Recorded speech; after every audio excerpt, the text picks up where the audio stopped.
jauh nak pergi pesta air KL. Tak payah jauh-jauh. Ni kat Kelang ada pesta air dah ni. Aku bawa kejap pusing. Dekat ada Sentosa, kat Jalan Kebun. Semua dah nak air, dah bertakung air dah ni. Kau nak sangat pesta air kan? Nah tu, pergi. Pesta air kau. Baut. Cuma nak nasihat sikit lah, bukan marah. Cuma abang-abang, kakak-kakak yang mana bawa kereta, bawa motor semua hati-hatilah. Yang mana bawa kereta tu, tengok-tengok sikit abang kita bawa motor. Sian doang. Tengah bawa motor elok je.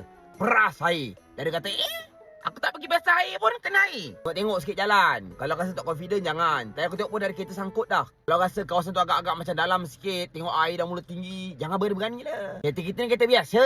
Bukannya ada cheat.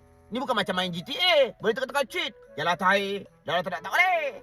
Kalang kabut. Buat adik-adik semua jangan sakan tau. Tadi aku nampak tadi budak-budak motor dah kecil. Naik motor seronok main air, tapi hati-hati. Kan tali air lah apa semua kata ikut. Dah satu masalah. Dah satu penyakit. Yang mana bapak-bapak suka lepaskan anak main kat luar tu. Musim-musim hujan ni. Musim-musim kalau nak banjir ni. Tengok-tengok sikit anak. Bahaya. Jangan cik, pakcik, abang sayang. Kan dah jadi hal ni kan susah. Ya salam.